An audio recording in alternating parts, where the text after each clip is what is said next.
Mayor Roland Dykes. Here. Vice Mayor Connie Ball. Here. Alderman Mike Hansel. Here. Alderwoman Luana Ottinger. Alderman Randy Reagan. Here.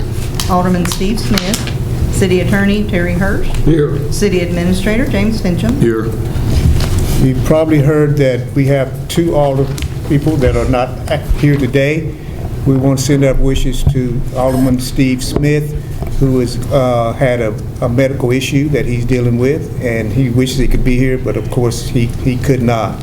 Also, Alderwoman Ottinger is on vacation this week, so we still do have a quorum and we can do the business of the City of Newport.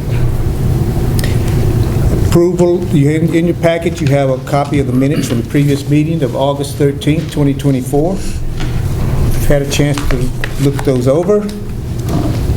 We'll accept a motion to approve those minutes. Motion to approve.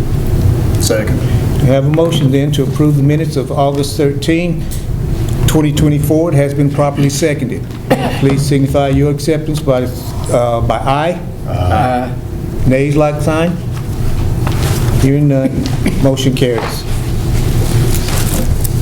Proclamation and a recognition of citizens by the mayor, which I have none today. We will have a motion need a motion to suspend the rules for some comments by our city administrator. So moved. Second. Okay, we have a motion to suspend the rules for momentarily for our communications from Mr. James Fincham, our city administrator. Thank you, Mayor. Once again this month, I'm going to have to ask y'all to add something to the agenda. We had a parade permit request come in Friday, and if I understand it correctly, Caroline is going to do the presentation on it when it comes up on the agenda. All I'm asking you to do is to put it on the agenda. But it's for the high school, and they just kind of let it get out from under them on the time frame, and it's in a couple of weeks. So if it's not approved tonight, then there's no time to get it. This is the only opportunity for it to come in front of council. And so we would ask that y'all suspend the rule and add that to the agenda, parade permit for the high school for tonight's agenda. And then she will get up and do the presentation on what it's about. What's the board's pleasure? I'll make a motion. Second. Okay, we have a motion then to suspend the rules for consideration of the parade permit from the Cobb County High School. Has been properly seconded. Please signify acceptance by aye. Aye. Nays, like sign. Thank you. Hearing none. Thank you. Appreciate it. And I know they'll appreciate it. We did this, it's not the first time. We did this event last year, and Gary took care of it, making sure he was involved at the time, and he made sure it got on the agenda in a timely fashion and got approved. And this year, as I understand it, he wasn't involved this year, and so they didn't get the information in time to get it on the agenda. The only other thing I have, I'm going to call on Fire Chief Shelton to get up, and because this is something that we want to make you aware of, but he's better prepared to announce it and explain it than I am. Well, this past week I had got contacted by the East Tennessee Development District, and they have selected our grant for the Swift Water Grant to receive an award.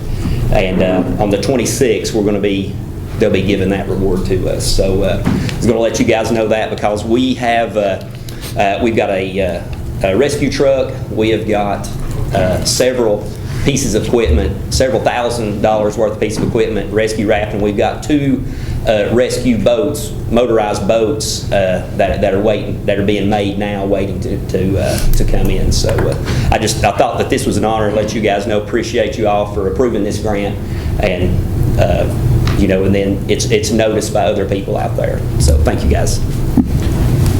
I might also add that in the 11 or 12 years I've been on that board with the East Tennessee Development District, we have never received an award at the annual celebration. So congratulations, Jeremy, and to the city of Newport. That's all I have, Mayor. Thank you. Wow. That's different. We had a lot last month, so. Yeah, okay. Now, item 6 is appointment of boards, commissions, and committees.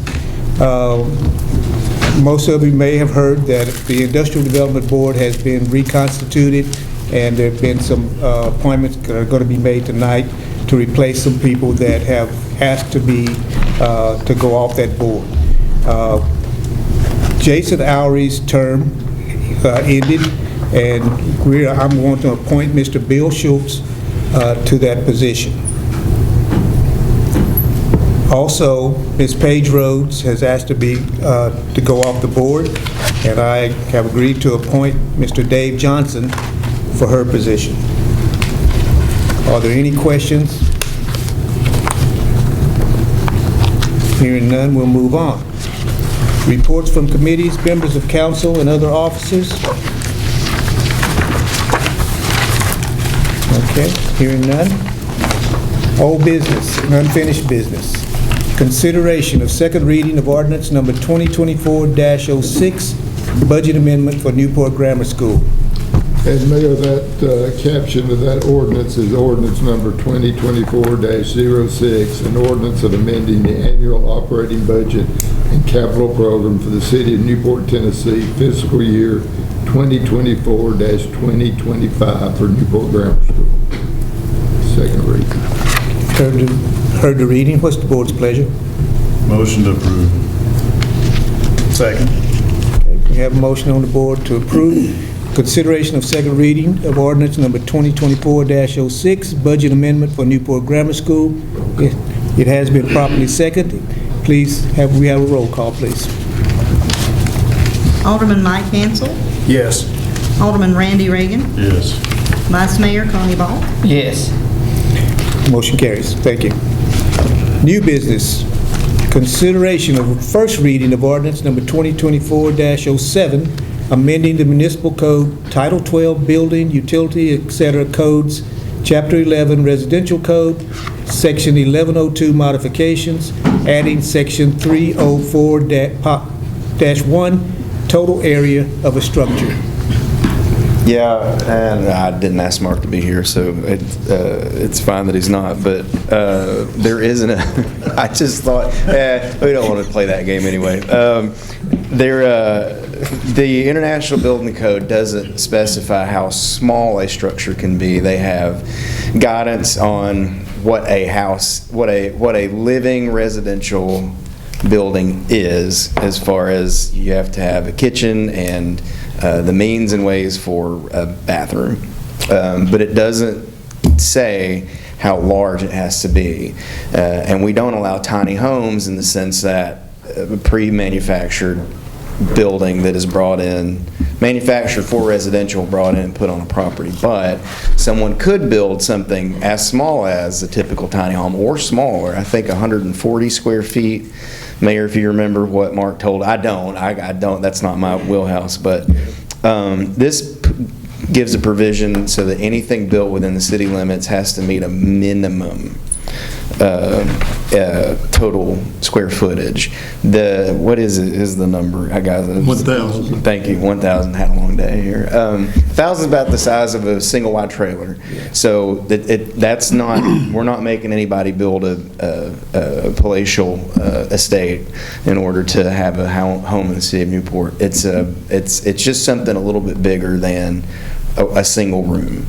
Because we've had an issue with that, and I hate to be reactionary about our legislation, but if it starts when it starts to become an issue, you have to address it, is my thought.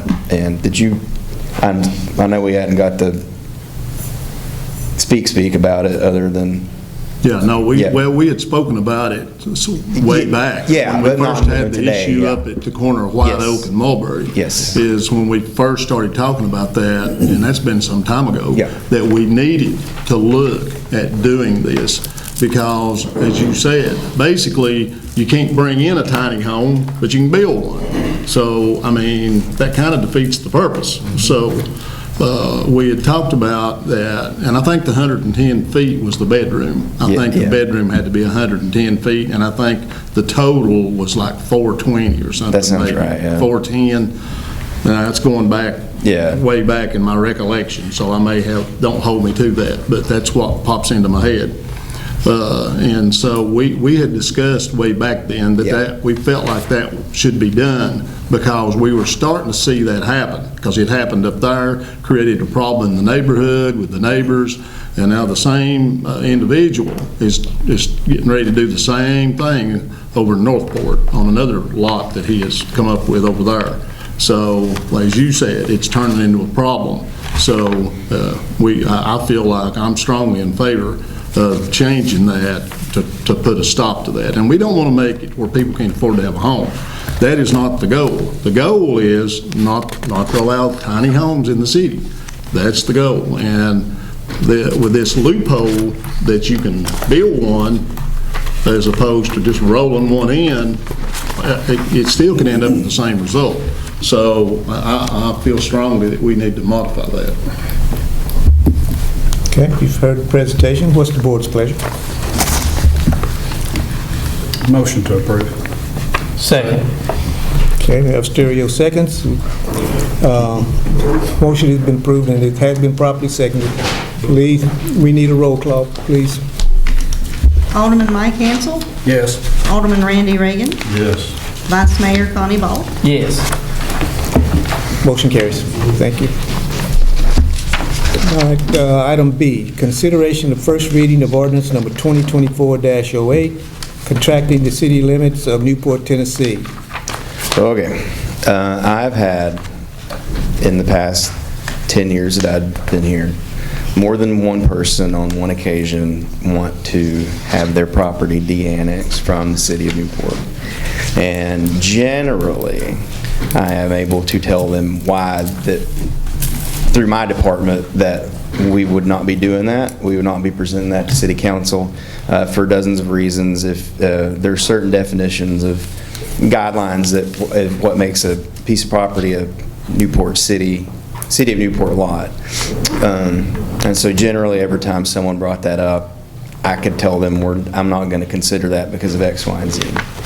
This piece of property is different. It is off of Morel Springs. It touches, the property line touches another piece of property that's the rock quarry pretty much, off of around on the other side of the golf course. That's how far back it goes. It is not on a City of Newport street. What's the street, Caroline? It's not Honeybee. Briarwood. Briarwood's not a City of Newport street. I don't know, but if I had to guess, I would think that this is, at one time, the McCarter property. Doesn't it go up, though, doesn't the city street go up so far on Briarwood? No, that was Honeybee. There's nothing of Briarwood. It's just Morel Springs. So I considered everything, and then I just decided it's not my call to make anyway, but before I bothered to take it through Planning Commission and bring it in front of the council, those were sort of the things, the hurdles I wanted to myself run over to see if it was worth consideration. So I can't, utilities will never run sewer up to this, even up that street to get to the property line. I don't trash. I don't think that we can even go up Briarwood to pick it up. He would have to bring it all the way down to Morel Springs. So there's a couple of reasons why to consider it. And there, of course, there are reasons not to consider it. You could get on a slippery slope with things like this because he did it, now why can't I? I get that. And of course, there are reasons you could give for saying, well, that's why we granted this and we can't, and we're saying no to you. But again, that's above my pay grade. So I'm willing to go gather any more information if the council does not feel comfortable voting on it tonight. Or if you want to go up or down with it, that's just, I've done what I know to do from a professional standpoint, and I hope that I've gathered enough information to run through Planning Commission, which they did vote to pass it along with a recommendation to the City Council. Does anything come in while I've been not here to you about it? No one has spoken to me about this at any point or time other than Ben Higgs. I know others have come to you before. Sure, yeah, but all the others have come to me that were from the recycling plant up to Miss Smith, who's on the same ridge up there, have come to me. But this was the first I'd heard of this issue. And then after it was discussed, and of course I couldn't be here, I had COVID, and I was not here at the Planning Commission meeting, or I would have probably had my 2 cents worth put in play.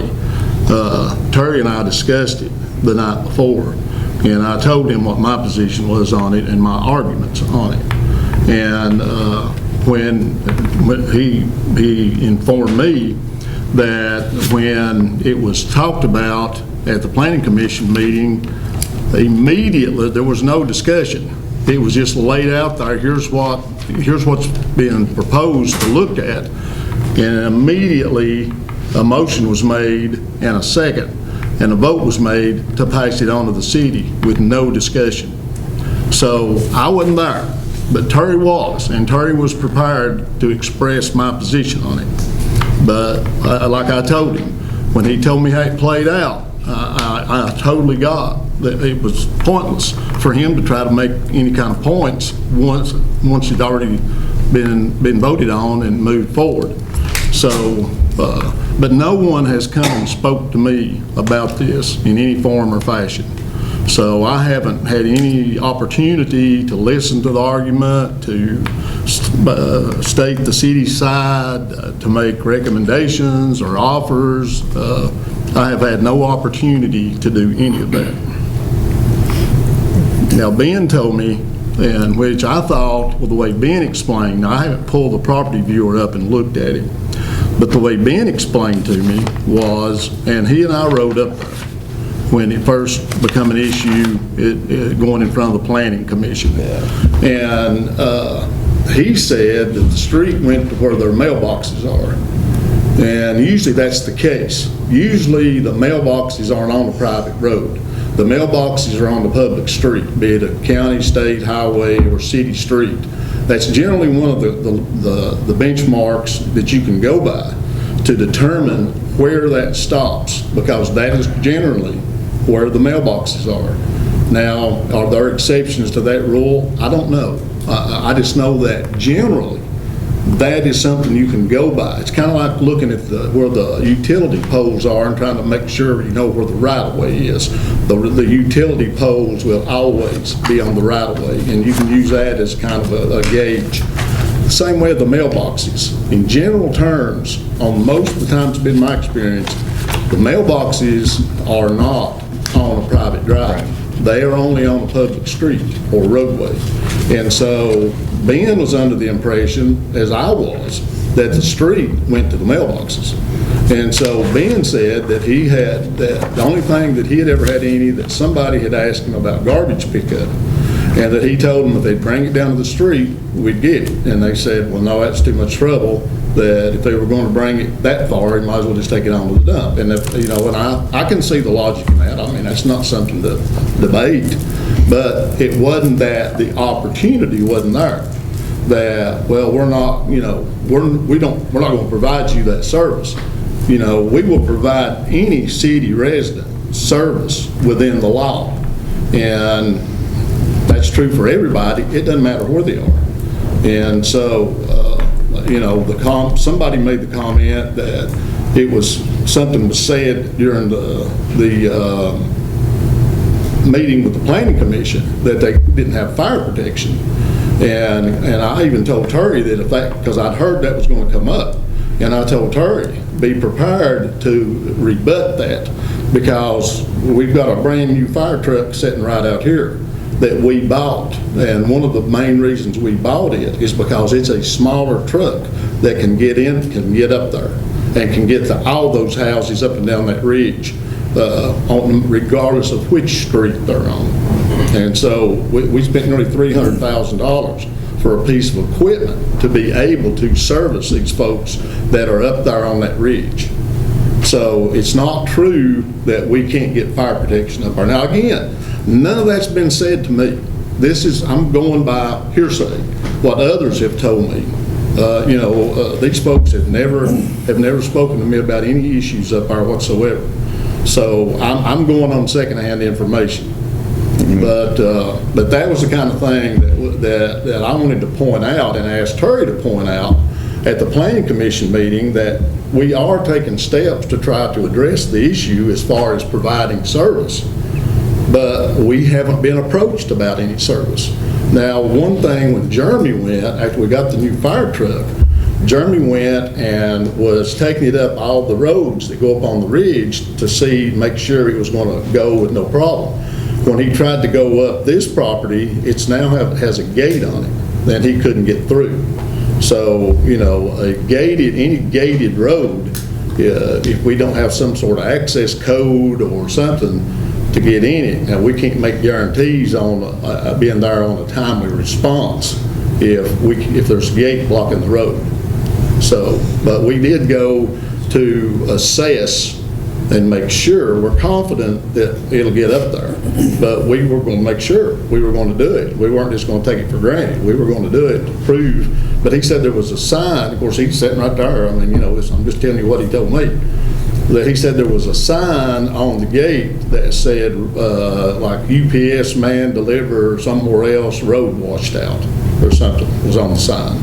So we did go to evaluate and make sure that fire truck will get up there. But we've invested money into equipment to make sure we can provide service to those folks up there. So to the best of our ability, we're trying to make sure we can service that.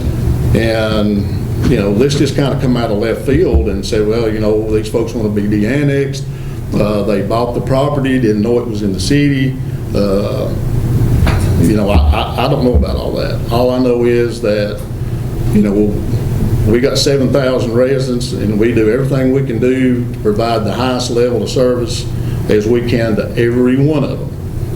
And my personal position, and you know what it is, because we've talked about it before, my personal position is it would have to be an awfully ironclad reason to de-annex somebody, because, as you mentioned, that's a slippery slope.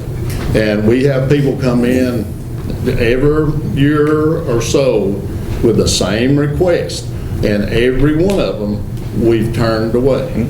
And once we don't do that, then they're all coming back. Do you want to, do we want to recommend table it and let me go pull property assessor data? Briar, yeah, I know. That's up to these gentlemen right here. Briarwood's the only question that I would, out of everything, because I agree with you about the truck and everything else, but Briarwood is, because we got to do something about that if that's not. Well, I was under the impression, like Ben was, that it goes to the mailboxes. It might be, yeah. Because that's what Ben said. Yeah. Ben said it's a city street to the mailboxes. And that's generally the case. Now, I'm going to say, could there be an exception to the rule? I'm sure somewhere out there could be. But that's generally the situation. Everything I found didn't have us having public right of way, but let me check with what Macy's, well, it's up to you guys. I can check what Macy's got and then bring it back next month, if that's your pleasure. You've heard the arguments and you've read the ordinance. What's the board's pleasure?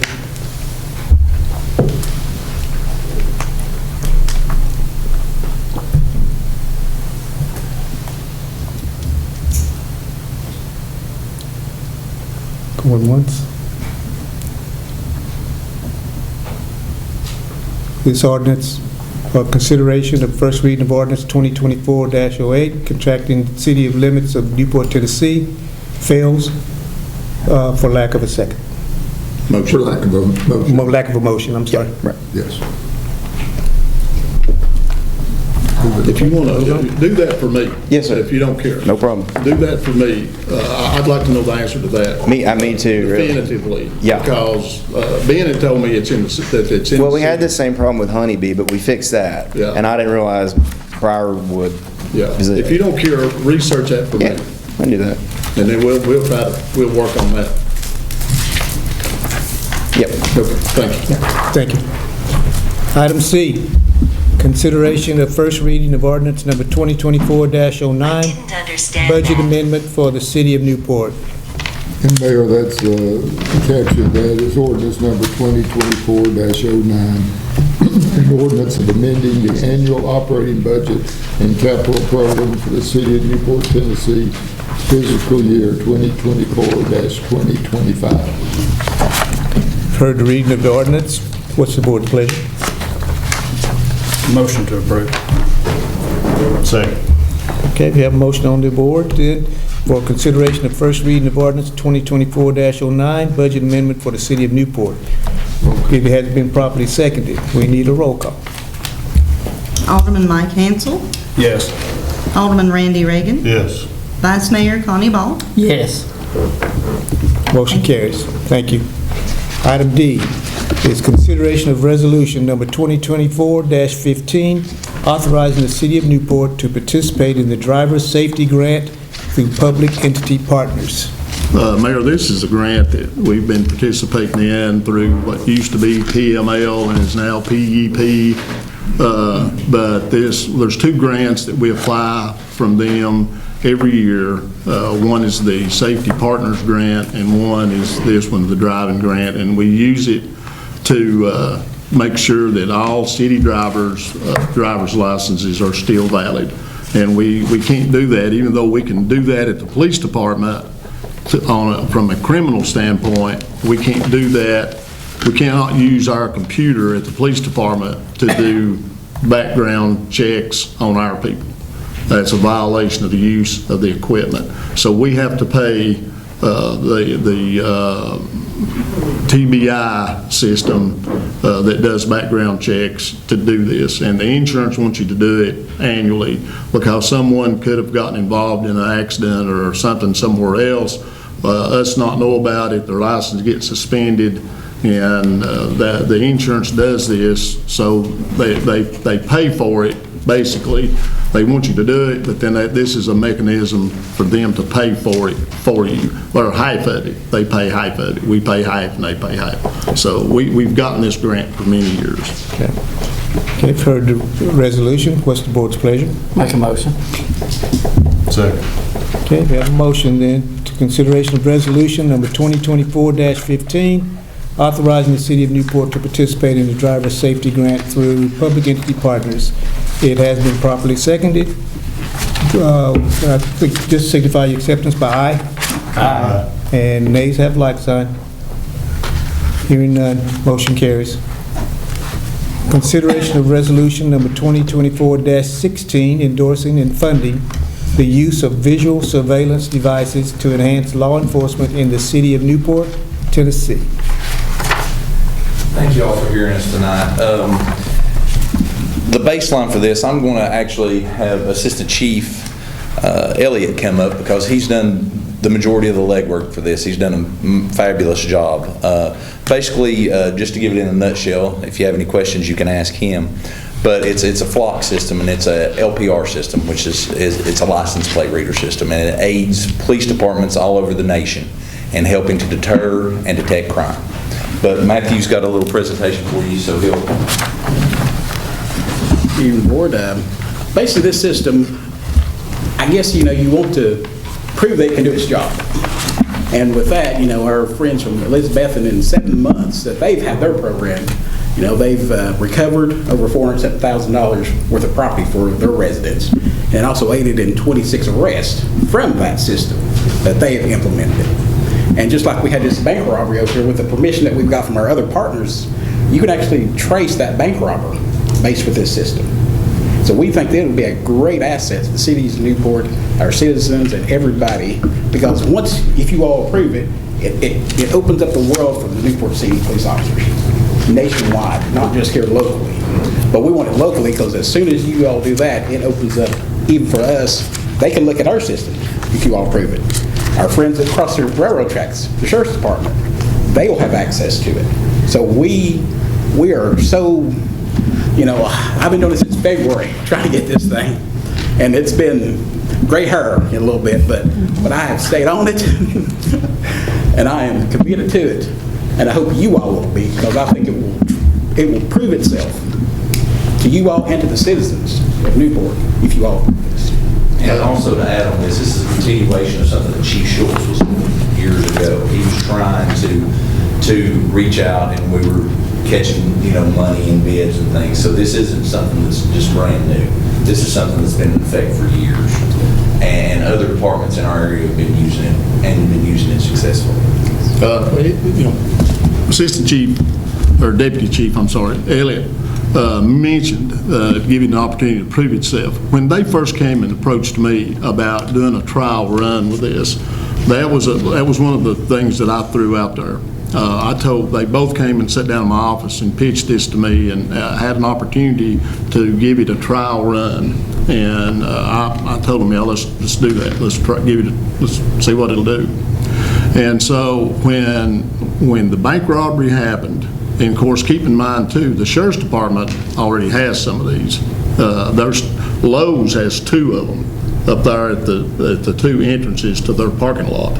So they're already around here. It's just that we don't have them. And so, well, we do, but it's only in a trial basis. We have just a few of them. And so, but anyway, when that happened, because I was intrigued on how did we track this guy from the bank to the airport. We knew, within a short matter of time, we knew he took a plane to California or wherever he went. Yeah. And so I thought, well, how's that happen? And then I found out it was the flock cameras is how it happened. We were able to trace him all the way to the airport, and then found the vehicle at the airport, and then used the information off the tag to go in and found out where he went.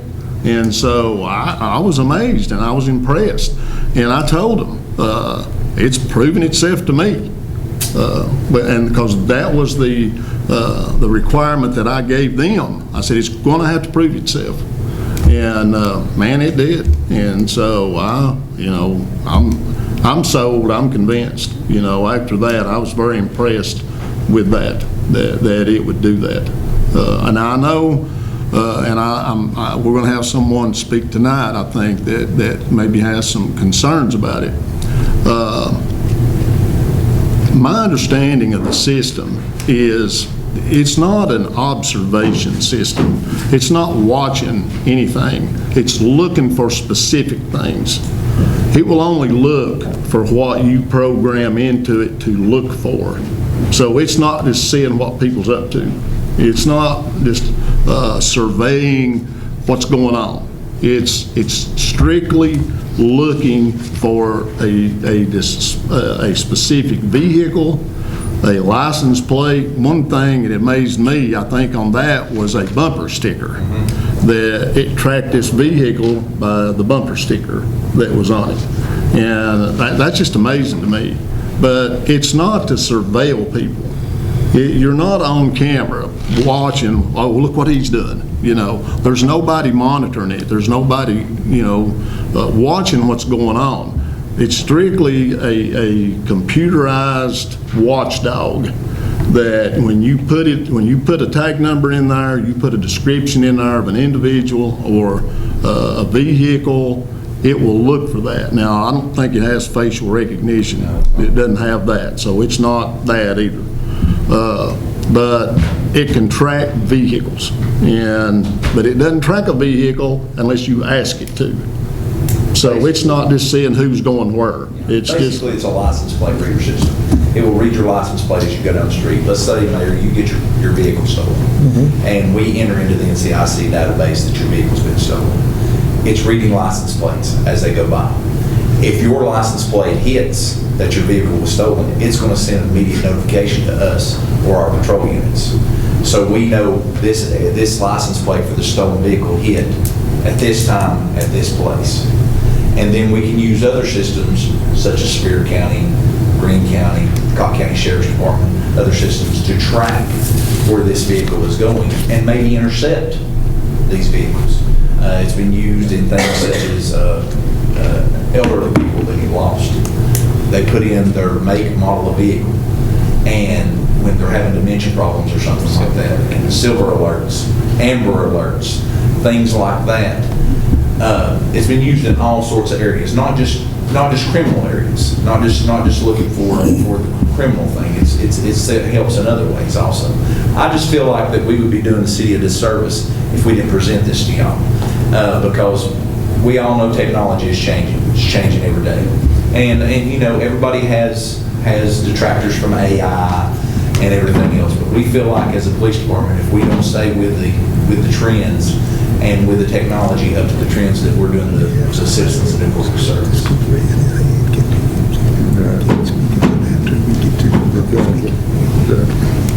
Now, in fairness, this gentleman back here, I think, is the person, he asked to speak tonight, and I told him that technically you would have to wait until the citizens' comments. Right. But, I mean, if you all want to listen to his rebuttal before that, that's up to you.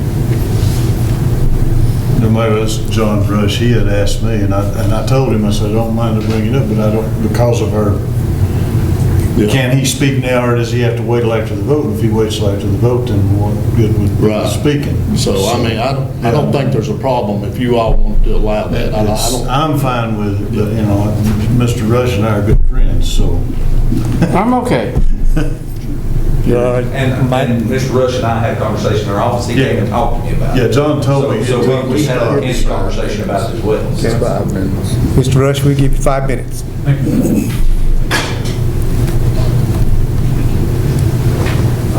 Yes, I was able to talk about this. I appreciate the time. Thank you for that adjustment.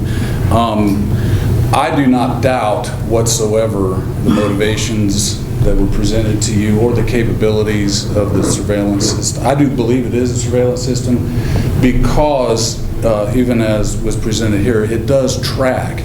What happens is that however many cameras go up in the city, every time you pass it, a photograph is taken. Those photographs are uploaded to the servers, and I'm willing to be corrected, but from what I understand, they're uploaded to the servers of Flock Surveillance, and I think they're using Amazon Web Services. So these images are going to the servers of a private company and then shared with agencies, and then stored for, I think the policy as it stands is 30 days on their services. And so it can be tracked and processed with artificial intelligence, which makes it possible to see identifying features of a vehicle, such as a bumper sticker, a dent, a missing hubcap.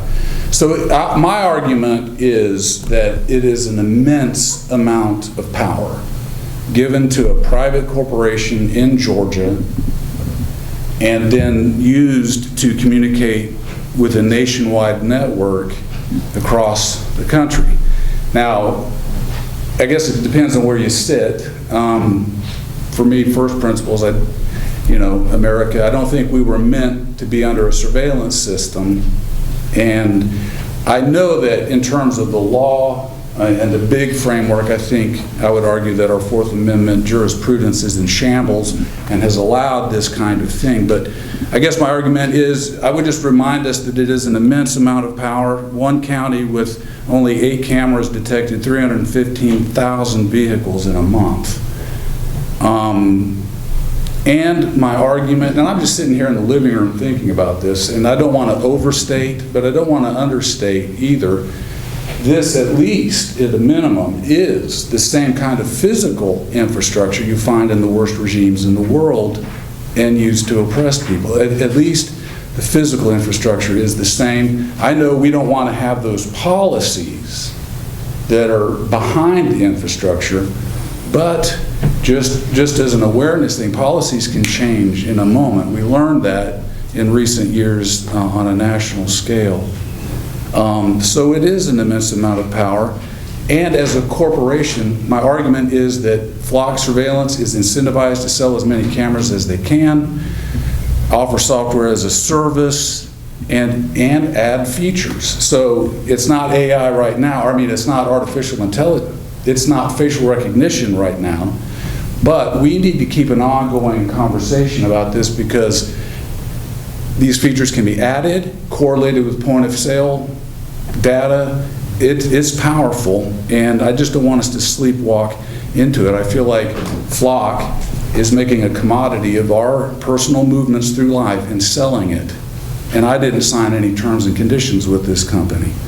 And, you know, just a little punchy, you know, I don't think we're meant to be tracked and tagged and tracked like sheep, and maybe that's why they call it Flock.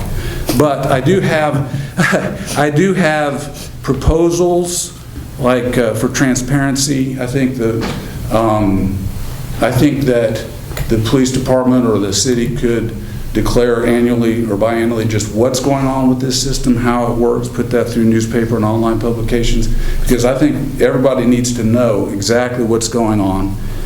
Disclose also any real-time changes in the camera, the network, and its capabilities, so that this thing doesn't just evolve, because AI is evolving at an exponential rate.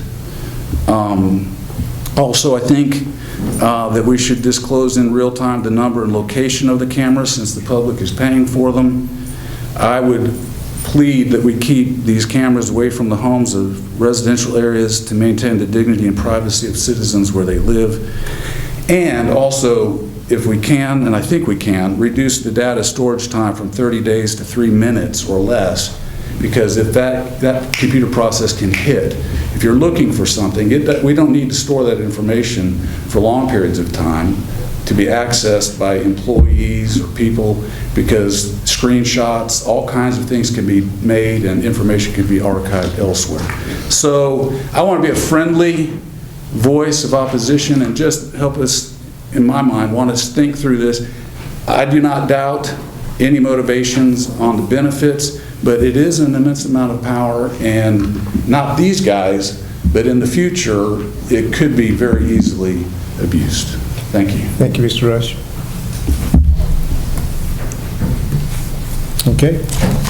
One thing, just to clarify, and again, these guys know more about it than I do, but the way that they've explained it to me, there will not be any cameras in any residential area. It's all on state highways. And as far as sharing information about upgrades or data on what has transpired for the year, personally, I don't have a problem with that. We're all about transparency. We try to be as transparent as we can be. Now, one thing that he mentioned that Scott and I had talked about, as far as making it a public record of where they are located, is that we fear that could lead to vandalism. If folks know exactly where they are, they could go there and destroy or disable them. That would be the only downside I would see to disclosing and making a public record of where they are mounted and located. But they are only on state highways. They are not anywhere in any residential areas. Ours are not. Now, Lowe's has two. How accessible would they be? To state highways? Well, no. To vandalism or whatever, how accessible? Very accessible. On a pole? Yeah. Very accessible. Go up to Lowe's and just look in the parking lot. Yeah, go up at Lowe's. Go to Lowe's and You look in the can't parking miss lot. them. You can see where it's at. Because they've got solar panels on top of them. Okay. Yes, they've got solar panels on. They don't cost us anything to run. It's all solar paneled, but they're very accessible. Very accessible. And they're very noticeable too. Pastor Rush was also talking about the 3 minute or less rule. That would be great, but let's say we have a violent crime, the bank robbery down here. There is no way that we could get the information for the vehicle in 3 minutes or less in order to access that vehicle. We're on scene for 3 hours before we can even make a call to try to access some of this stuff. So 3 minutes or less is, in all honesty, would be worth having the cameras if we had it for 3 minutes or less. Now, some of the things that could happen is a hot list is put out, which is called, it's a hot list like we can get one from Pigeon Forge or somewhere else when they get a stolen vehicle, and it'll be entered into the system. And if that passes by one of our cameras, we'll get it immediately. We'll get it immediately. But in investigations like we're talking about, like, I hate to speak of them, rapes, robberies, murders, things like that, we're going to need a longer access to some of these vehicles because we're not going to be able to develop information within 3 minutes or less. and for these investigations in order to use that. So that would be my argument against the 3-minute or less rule whenever it comes to something like that. We understand 30 days, it's a long time. I understand that personally. But sometimes we might need every bit of that 30 days in order to track what we're needing to track. And I'll also emphasize that there is a TCA, 90 days, it has to be erased, basically, deleted. Yeah. We either charge or the investigation is over. That's as long as we can hold it locally. Like 90 days, TCA, it's I think it's 55-10-302. 90 days, you got to either charge them or Yeah, So you have to use that camera in that 90-day period in order to be able to. Yeah, Yes. yeah. Will your department have any local controls? We will have, yes, like, the only people that'll be able to initiate hot lists will be our detectives, and they're going to have to be contacted by a supervisor. So let's say we have a stolen vehicle that comes in. They're going to have to contact the detective on call, and they're going to make a determination on whether we put that vehicle into the hot list or we have something that's going on. It's not going to be that every one of our officers can just willy-nilly search or willy-nilly do anything. We're lucky enough we have computers in our cars and things like that. If we have a hot list or something, everybody will be logged on and it'll get back to us. And you have to give the system a reason why you're looking it up. You just can't just type something. You have to give a reason. Is it under investigation? Is it stolen? Is it, why are we looking for this white vehicle? There has to be a reason, or the system won't allow you. You can type anything in you want, but until you give that reason, it will not let you. And for us, we have to audit ourselves, basically. Which that's up to the chief. It can be 30 days, 60 days, 90 days, whatever he chooses. That's what we'll have to audit. We'll probably have a 30-day audit, just like we do our other systems that are state mandated, because that's the minimum. Usually what you'll do is 30 days. That's already in the next, Yeah. Yes. the general order that you, because I read it and that, yeah. So we'll be doing audits. Also, like we were talking about tracking, he was wanting tracking. Definitely we're going to track it, because we want to be cost efficient. If we're paying money for this and we're not getting our money's worth, we're not going to have it for long. We have to see a return. But everybody's in the system. Everybody goes up into the system once they pass that camera. That information will be in the system for that long, yes, it will. For us to access it then. Okay. All right, you've heard the presentation and all the arguments. What's the board's pleasure? Did I see anything about the cost of the system? $18,600. $900, I'm sorry, $18,900 the first time, and then $18,000 recurring yearly. It's in the resolution. And that's Yeah, for 6 cameras. See it there now. Okay, what's the board's pleasure? And that's in your budget, or No, it is not in our budget. But- We do not have that, yes. if you choose to keep it, then it would probably be a It'll be a reoccurring. reoccurring. Yeah, in our Okay. budget, yes. And I can tell you why that wasn't in our budget, because when I first got this, it was at 61,000 initially. So it's fluctuated and back and forth. We've, went back and forth with the company about this cameras, these cameras. So it's been up and down until we could finally say We're this is trying the to best. strategically place the cameras the best for the city of Newport. Absolutely. For entrances and exits inside the city.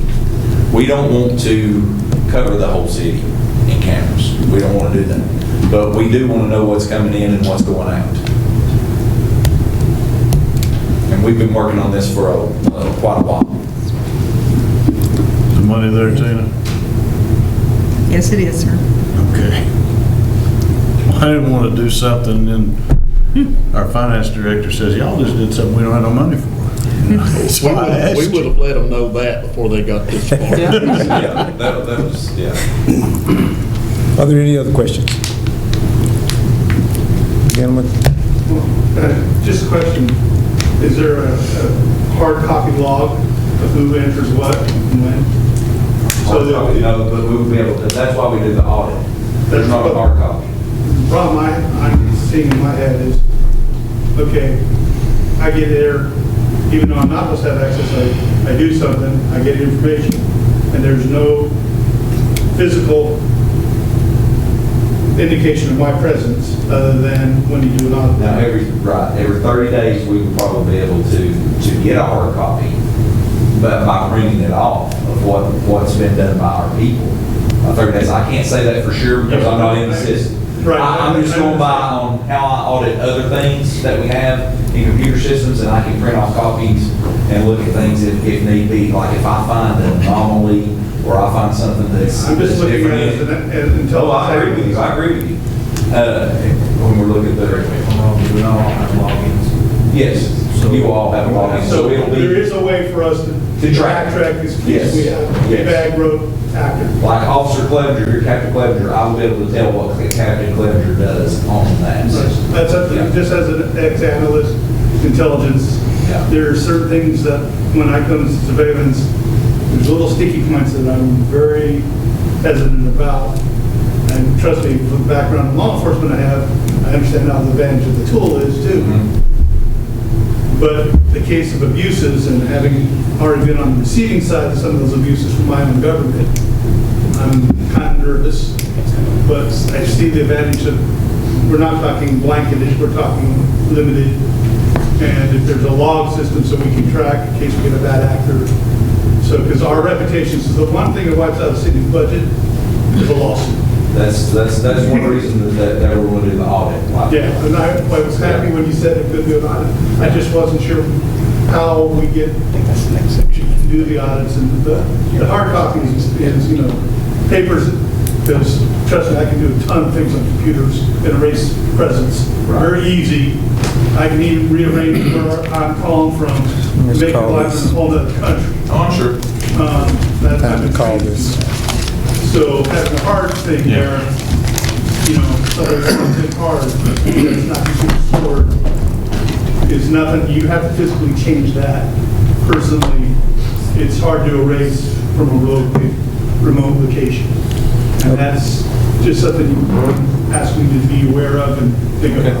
Okay, so we're going to call it. I have one quick question. Okay. This is a system that's used throughout the United States. Yes. So with that many law enforcement across the United States using it, if they see something they don't like, I'm sure it would travel down to us to shut it down if there was some kind of something going on. And just one more quick little thing. Well, I've got it on my mind. Like about a week ago or 2 weeks ago, Jefferson County got a flock alert. This guy was a sexual predator. Of course, you may have seen on Facebook and everything. That was based on what they got that alert. They would have never known the sexual predator was near campus or anything through schools. That alert hit, bam, they got him, arrested him. And he had warrants out here too, so he could have been in Newport. We would never have known, but they got him. So yeah, you're correct. I have not, and I'm sure there's some issues with it, just like anything else. I'm not going to sit here and say that there's not, because I'm sure there is. We're just not aware of them yet because we're not using the system, fully using the system. But we have used it in conjunction. Like right now, we've got a platform where we're getting hot lists out of Pigeon Forge, we're getting hot lists out of Sevierville, we're getting hot lists out of Jefferson County that they're sending to us for us to be looking for, but we just don't have the cameras right now to look for them.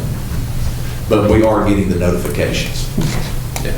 A lot of eyes are on it. Yes. So at that point, it's just like looking for a needle in a haystack. Right now, yes. Right now, it's like. I mean, I guess you could send it to the edges of the county and wait for something to come in, but that's about the only way. Yeah, without the cameras. And the cameras give you, instant notification. Nationwide surveillance by a private company. Any other questions? It's a double-edged sword. If there are no other questions, what's the board's pleasure?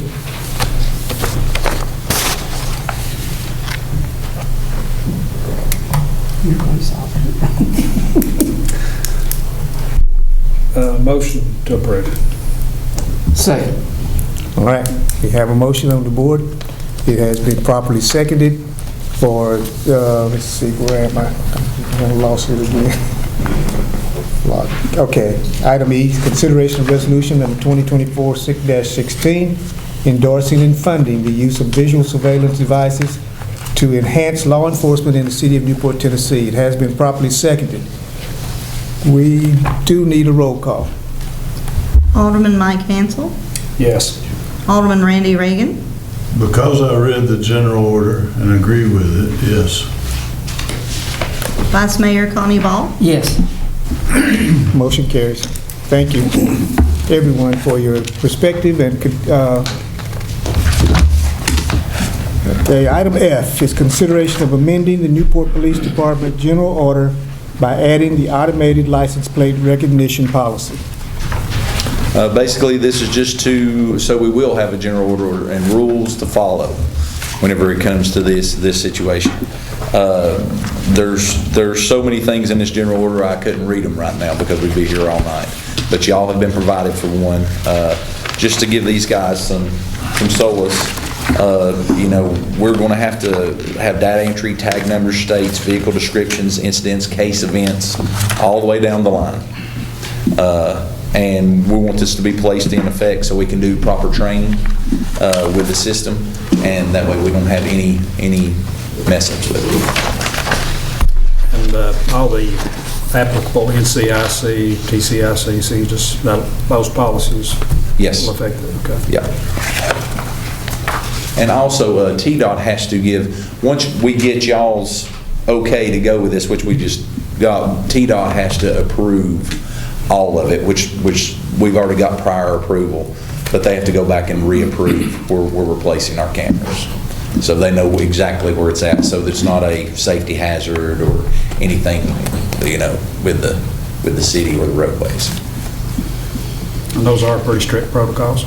Yes, very. Okay, any other questions? We have consideration of amending the Newport Police Department General Order by adding the automated license plate recognition policy. What's the board's pleasure? Motion. All right, we have a motion. It has been properly seconded. Please signify acceptance by aye. Aye. Nays have like sign. Hearing none, motion carries. Thank you. Consideration of authorizing the Newport Police Department to apply for the Safety First grant from Norfolk Southern Grant Programs. You've been busy, Scott. Yeah, I tried, Mayor. This grant actually came to fruition through, I was working in conjunction with a detective from Norfolk Southern Railroad last week, and we were talking about it, and he asked me, why haven't you applied for our Safety First grant? And I was like, I was unaware of it. He said, well, I'll send you an email and let you look at it. So basically what it is, it's up to $15,000 grant, no match from the city. And our plans, if we get this grant, this is just me asking to apply for it. If we get this grant, is to buy some drones, some drones with some thermal imaging, some things that we could be used here at the Newport Police Department. James and I have talked about getting drones for our police department for a little while now. And this is a way for me to not put a burden on the taxpayers and hopefully get this grant so we can implement some of the things that other departments have as well. Because for the police department and the fire department, we have a drone, the city has a drone, but it does not have infrared technology. It can't look for body heat. And so for public safety, you need that feature, and that really jacks up the price of the drone to get one that can look for a heat signature in a field or in woodland. And so for it to be viable, we need that feature on there, and that runs the price up quite a bit on them. Okay, heard the presentation. What's the board's pleasure? Wait, hold on a second. Consideration of authorizing Newport Police Department to apply for the Safety First grant from Norfolk Southern Grant Programs. What's your pleasure? Motion approved. Second. Okay, we have a motion on the board. It's been properly seconded. Please signify acceptance by aye. Aye. Nays, like sign. Hearing none, Is it a motion carries. competitive grant? It's a competitive grant. Yeah, we'll have to put it out to bid. Yeah. Item H is consideration of hiring an architect for the renovation of a break room at the Newport Police Department. This is actually, these monies are in the budget already. So you won't have to worry about that, but we're wanting to hire the architects that's used by the city in order to make us a functional kitchen. in our break room, because we do not have a kitchen. We have a microwave and a refrigerator, and that's all. We don't have a sink to wash dishes in. So something where we could hire them to come in, get all the plans ready, where we can actually update our break room and turn it into a functional kitchen. And it is in the budget. Yes. Okay. It's on the table. Consideration of hiring an architect for the renovation of a break room at the Newport Police Department. What's the board's pleasure? I'll make a motion.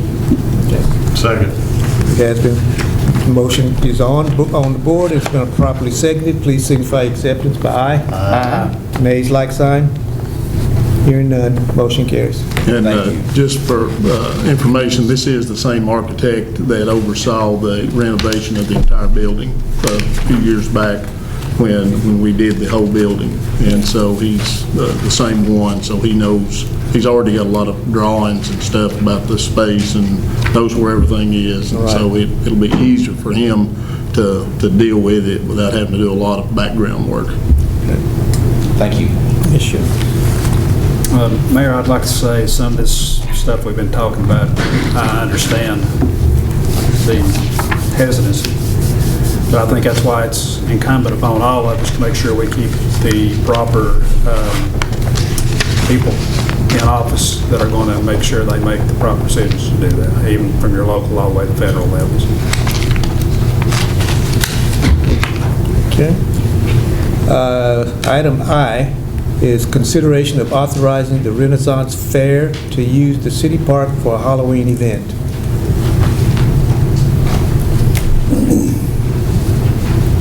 Hey, my name's Jared Martin. I own and operate the Newport Renaissance Fair. Just to say thank you for letting me come up here and speak. So I've run the fair, which you might have heard about, I hope, for the past 2 years at the Newport Fairgrounds. Okay, that's been a May festival that I've done, usually on Memorial Day weekend.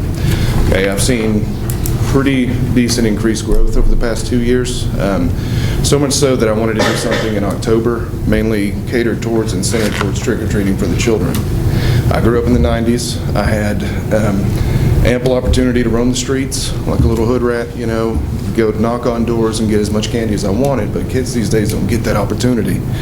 So I'm trying to foster a safe, fun, and unique environment for them to be able to use and experience Halloween, which I love that holiday. I was initially sponsored by the Hillbilly Smoky Mountain Diner, which is a relatively new business over near Crystals, and the public reception has just been much greater than I thought, so their facilities would not be big enough. I was approached about potentially using the Newport City Park for this instead of going through the fairgrounds, because, you know, the fairgrounds is very large, and it'd be hard to kind of fill everything out. So I went up there and I looked at the city park and those two pavilions near the, I guess, west entrance, I'm not sure what it would be, the southwest entrance over there, and that field right there would actually be perfect with including that parking lot. So as of now, I have 5 food trucks that are signed on. I have about 28 artisan vendors, and I'm doing a few different contests that I'd like to hold. I'm pumpkin carving, painting, I'm gonna do costume contest, and a corn on the cob eating contest. So I'm trying to bring something unique to the city that I grew up in, and to give something, it's just a unique blend of Halloween with medieval fantasy, which is pretty on the uprise now with D&D and things like that. So I hope you consider letting me use the city park for my next event. Jerry, what dates are you looking at? Yeah. So the dates are October 19th and 20th, and the time would be 4 until whenever I'm allotted for this. And he would be paying us at Newport Parks and Recreation for use of both pavilions and all 4 food truck hookups for the 2 days of the event. Yes.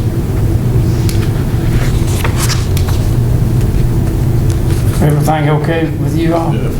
We operations have requested, that's why both of them are here, the liability insurance, all that goes along with using our facilities. As long as we've got all those checks and balances in place, we're all for it, and we've had some discussion Before we brought Jerry here to the council with Mr. Fincham, and we think it might be an exciting adventure for our city park.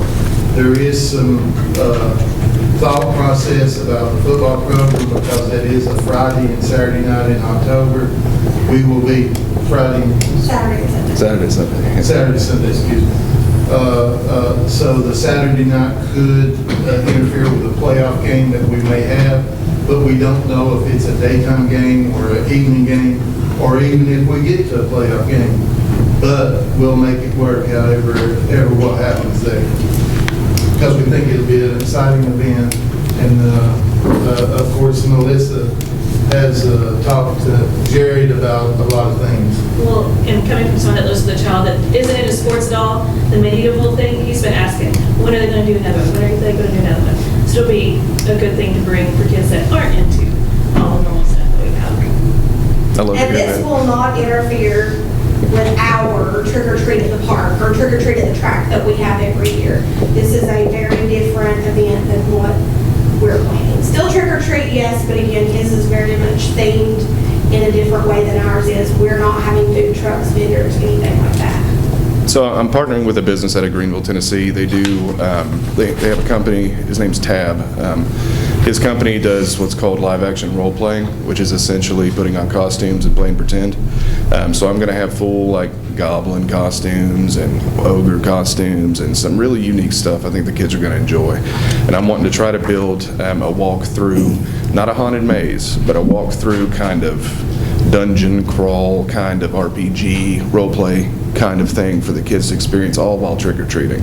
So I've never had it done before, I've never heard of it, and I think it could be really, really unique and memorable, I think. So to add on to the insurance that they were talking about, every event that I hold, I get $1 million coverage, which tends to be the norm around here, so I would have this for this event as well. Any traffic-related issues? We won't know until we know if the football team will make it to playoffs. That's why we tried to get our chief involved and make sure he knows what's going on, because we don't know what to expect. And we have talked to the president over at the football field, and she has assured us she'll help us any way she can, even if we had to park cars in the grass to some extent, park them inside the field. Inside the playground, what we're talking about. We're overload parking. Okay, further presentation.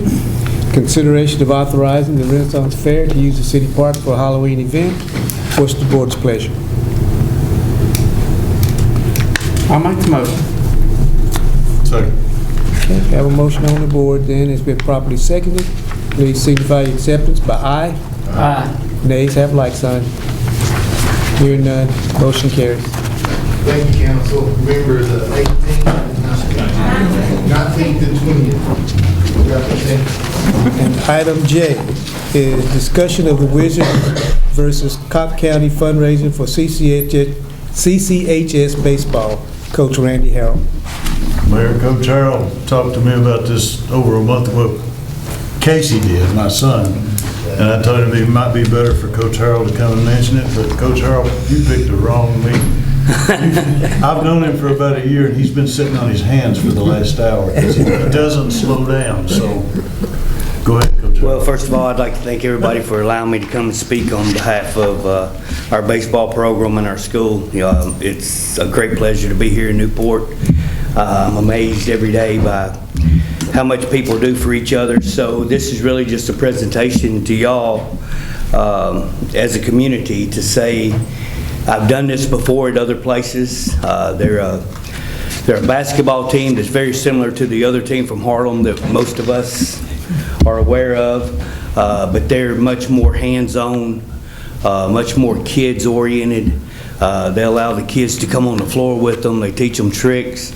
They put on a great show for all the families and not only the adults, but the children and everybody that's involved, grandparents, whomever. So we're really just wanting to present it and hopefully get the word out that this is a community event more than just a school event. And we have decided that Half of the proceeds are going to go to scholarship fund for Hayden Carter, who was a basketball player, as most of you know here, that was tragically killed in an accident. So it's a great opportunity for us to pay tribute to her in a great way, in a basketball game that she played her last game at home on that same floor. So we want to make sure that the Wizards are aware of that, and they are. They were very difficult to get. I tried to bring them last year. We couldn't get them here, but we've talked them into coming this year. So we really just want to get the word out in the community and invite everybody to come and be a part of it, to encourage people to go, and just give it an opportunity to grow over the years, and hopefully we can continue to do this with the Wizards. So it's on October the 3rd. It's 7 o'clock. It's $13 admission. We do have some VIP seats and things like that, and we'd be more than happy to offer y'all complimentary seats at the game and things like that for all that you do for our community and things like that. So we do just want to invite everybody out. If you want to be involved in some capacity or some way, we'd like for you to be a part of it. Thank you. Thanks, Coach. Mayor, excuse me, I'd like to congratulate Coach Harrell for being a successful baseball coach. I came here a little over a year ago as part of the school system. I'm really happy that he's here. He works tirelessly day and night, raising money for those boys, and he's got them playing good baseball. So congratulations, Coach. Thank you. Okay. That was just a discussion. I don't think we have to take a vote. Item K is consideration of closing McSween Avenue and Court Avenue October 29th for a Boo Bash event. Sheriff C.J. Ball. He's still trying to travel home. Oh. So he told me he wouldn't be here. Okay. So are you standing in for him? Or? Yeah, I'll be glad to. I don't know what it is, but he just wants a couple of streets closed. I think it mentions He's here. wanting to have, the way I understand it, he's wanting to have a Halloween event around the courthouse. And he was asking that these streets be closed so that they can set up in these streets and let trick-or-treaters come through and in a safe environment by blocking these streets off. And of course, you guys have to approve blocking any streets. We can't just do that. I believe that Monica said that Main Street, she was talking to CJ about Main Street pairing up with them and being a co-sponsor. Yeah, that's true, yes. Thank you. We have to have, we're working towards our Main Street designation with the state, which helps us get in line for more grant opportunities. And one of the requirements for that is to have multiple events downtown to qualify as a Main Street community. And so she's in charge of that, since Gary's limited in what all he can get involved in. She has taken over the Main Street program, and we have to do X number, I think it's like 3 events to finalize the preliminary requirements to get our application, to meet our application obligations. And so she's going to partner with the Sheriff's Department on this and try to coordinate with the downtown businesses and get them involved, and that way we get credit for this as a downtown event. Yeah, thank you, Gary. That slipped my mind. Is this an evening event? Or? Yes. Yes. Okay. 4 to 7. What is it? And Chief Lamb, is your department going to be involved? We are going to be involved. We don't know. I don't know that we're going to be there trick or treating, but we're going to be responsible for the safety to keep it in both Broadway and Main Street, because we all know what happens at a trick or treating event. So I'm sure we'll have kids wandering off from the designation. Thank you, Mayor. Yes, I thought I saw it on here, but I didn't. Okay. All right, you've heard the presentation. What's the board's pleasure? Motion to approve. Second. All right, we have a motion on the board to approve consideration of closing McSween Avenue and Court Avenue October 29th for Boo Bash event for Sheriff C.J. Ball. That's been properly seconded. Please signify acceptance by aye. Aye. Nays, like sign. Hearing none, motion carries.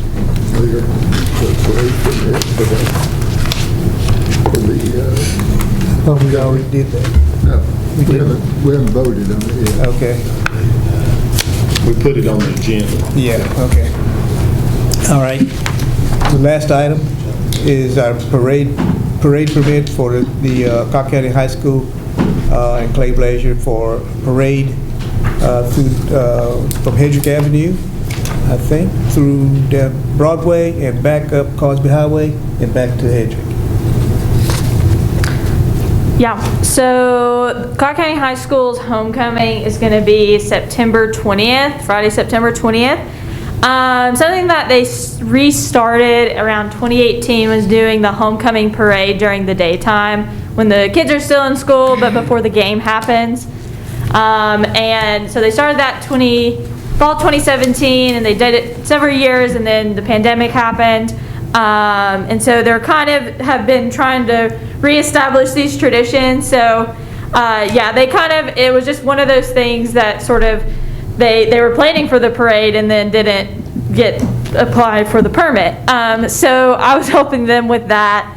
But yeah, it would start at 1:30. It wouldn't last more than 45 minutes. And it starts at the lower CET parking lot, and it would go down Hendrick to Broadway, do right onto Broadway, then right onto Cosby, up Cosby, and then right onto Hendrick. And I talked to Scott about it, sort of discussing, you know, what they need to know in order to make that happen on their side. And it seems like it should be able to go fine, but yeah, it'll have the homecoming queens, teams and like football players in truck beds. That's sort of what the gist I've been given. Yeah, and then hopefully people will come out and be like, oh, well, I love Cobb County. I don't know what people will do, but yeah. So I was gonna ask for you all to approve the permit and also to waive the application fee, the permit fee. Okay. Heard the presentation. What's the board's pleasure? I'll make a motion. Second. All right, we have a motion on the board then for the parade event for CCHS down Hedrick and Broadway and Cosby Highway. Has been properly seconded. Please signify your acceptance by aye and waiving the fee. So, aye. Okay, did Mike vote? Okay, I'm sorry. All right, it has been approved. Motion carries. Thank you. Thank you. Mayor, just a reminder that I think the 911 parade is in the morning at 9 o'clock, Scott? Yes, it's at 9 o'clock. Yeah, starts at the fairgrounds, goes all the way Broadway up to Brock's and turns up, ends at Lincoln, I guess, no? Yes, that's correct. That was approved at the last meeting. Yes. Okay. All right, items, bids, purchases, and expenses. And apparently there are none at this meeting. Comments from citizens? 5 minutes. Guess I better say something. My name's Phil. I own Briarwood property, and first off, I guess I want to apologize. I've been working with Gary on this for about a year now. We've been living there about 2. I also want to say it's our dream property. We love it here. We love the county. We've always loved this area, and we love living here. And I think I only have 5 minutes, so I can't go into everything. Now they know to get with you, I'll try and get with you. You're welcome to come, and I'll spend as much time with you as you want. Great, There's no 5-minute time limit. You're welcome. My office is always open, and I have an open door policy, so. I appreciate that. You're welcome, more than welcome, to come and talk to me at any time, and I will do my best to address any concerns that you have. I guess for the board, or to summarize the concerns that we have, we purchased a property without no one's fault really, except for our own. We're younger, we even bought a lot of property, so we don't know all the stuff. We didn't realize at the time we purchased it, it was in city limits. We only realized that it was in the city limits when we got a past due property tax notice from the city. That's when we realized that. And that's when I started asking around of who can I talk to. I think our main concern from a property owner standpoint is my house is less than 200 feet from county property, for one thing. And for another thing, when we moved there, and I'm not an expert in right-of-way and roads and all of these things, but from basically, let's consider where my property line starts up to the house, that road was a disaster, like really bad. I've spent close to $5,000 of my own money trying to repair it. I understand that it's like on my property or whatever, but the road, even all the way down to Morel Springs, it washes out all the time, and it's really, in the spring when it rains, it's really bad. So I've purchased my own equipment, I've purchased a tractor, and things like that to help my neighbors grade the road and these sorts of things. So I think our main concern is the amount of property tax that we pay is just not commensurate with any benefit that we're aware of that we currently get. Even if trash pickup was offered, the convenience center is 3/10 of a mile, 4/10 of a mile away. So it doesn't make a lot of sense for me to drive half a mile down to the road. That's about how far our house is from Morel Springs, when I can literally just drive, 2/10 of a mile further to take it to the convenience center. That's that. Tonight was the first time I ever heard that a fire truck could make it up there. We can discuss the gate situation, absolutely. So, As long as we have, if it's coded. Absolutely. And as long as we have a way to access, it's all we need. We do what's called Knox boxes, where if it's a key, if it's a gate. Sure. We can mount a box there that only you and we have access to. It's kind of like what you see at a realtor puts on the door. Absolutely. When they're showing, and that way we've got access to the key. Actually, we're the only ones that have access to it. The homeowner would not. On Knox box, the homeowner doesn't. Oh, okay. Only the fire department has the I'm sorry. No, that's fine. So. It's super tight, other than. Okay. And we have, I guess the last thing I'll say is I have, and it's been a while, this is when we first moved and the road was in a really, I've done a lot of work to it. It's in a much better place now. I tried to, because once I found that we lived in city limits, I tried to inquire about getting a load of gravel in there, getting a piece of equipment and they told me it wasn't possible. Yeah, it's illegal. It's illegal is what they were saying. So at that point, if that's true, then, again, we're paying, a very large amount of property tax to the city. And so that's what the conversations I've had with Gary, about contracting the limits or de-annexation. There's a lot more to talk about there, but I would just, I guess, ask you guys to work with me on that and to consider it, because it's really our dream property. We really love it there. But I feel like if we pay into something like a lot, we're paying a lot in our property taxes, and I don't perceive the equity of the benefit is basically we will do everything in our power to provide service to you that you're entitled to. We've been committed to that for many years. When we find folks that somehow have slipped through the crack, that are in outlying areas similar to you, and yours is not a unique situation. It's not a one-off. We have several like that around the periphery of the city. And so we always look for a way to try to guarantee the service that you're paying for. We do not want you to pay for something you don't get. And so,